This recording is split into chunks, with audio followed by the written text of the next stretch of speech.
നമ്മുടെ വീട്ടുമുറ്റത്ത് കാണുന്ന മറ്റൊരു ഔഷധവുമായിട്ടാണ് ഞാൻ ഇന്ന് വന്നിട്ടുള്ളത്. ജസ്റ്റിഷ്യ ജെൻഡറുസ അക്കാന്തേഷ്യ ഫാമിലിയിൽപ്പെട്ടതാണ് ഈ സസ്യം. മറ്റാരുമല്ല, നമ്മുടെ വാദംകൊല്ലി തന്നെ. വാദംകൊല്ലിയുടെ ഉപയോഗം എന്ന് പറഞ്ഞാൽ പേരിൽ തന്നെയുണ്ട്, വാദശാമനമാണ് എന്നുള്ളത്. വാദസംബന്ധമായ അസുഖങ്ങളിൽ, അതോടൊപ്പം സാധാരണ അസ്ഥി സംബന്ധമായിട്ട് കാണുന്ന വേദനകളിലൊക്കെ ഉപയോഗിക്കുന്ന ഒരു ഔഷധമാണ്.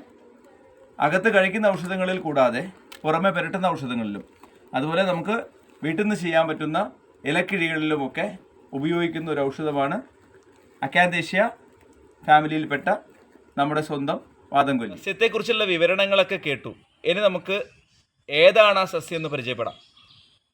നമുക്ക് എങ്ങനെയാണ് അതിനെ ഐഡൻറ്റിഫൈ ചെയ്യേണ്ടതെന്ന് മനസ്സിലായാലല്ലേ നമ്മുടെ വീട്ടുമുറ്റത്തുണ്ടോ എന്ന് പോലും മനസ്സിലാക്കാൻ വേണ്ടി പറ്റുള്ളൂ. ഇങ്ങോട്ട് നോക്കിക്കോ, ഇതാണ് വാദംകൊല്ലി എന്ന് പറയുന്ന സസ്യം. നമ്മൾ ചികിത്സയിൽ ഉപയോഗിക്കുന്നത് ഇതിൻ്റെ ഇലകളാണ്. ഇലകൾ ഉപയോഗിച്ചിട്ടാണ് നമ്മുടെ ചില കിഴികളും കാര്യങ്ങളൊക്കെ ചെയ്യുന്നത്. അതുപോലെ മറ്റ് മരുന്നുകൾ, ഔഷധങ്ങൾ ഉള്ളിൽ ഉപയോഗിക്കുന്ന മരുന്നുകൾ ഉപയോഗിക്കുന്നുണ്ട് എന്ന് നമ്മൾ നേരത്തെ ആദ്യ ഭാഗങ്ങളിൽ പറഞ്ഞു. ചെറിയ ഇലകളാണ്, നിങ്ങൾക്ക് സൂക്ഷിച്ച് നോക്കിയാൽ മനസ്സിലാവും. വലിയ നീളത്തിൽ പോകുന്ന ഇലകളല്ല, ചെറുതാണ്. പക്ഷേ അത് ഒരു നീളം ഉള്ള ടൈപ്പ് ഇലയാണ്. ഒരു കുറ്റിച്ചെടിയാണിത്.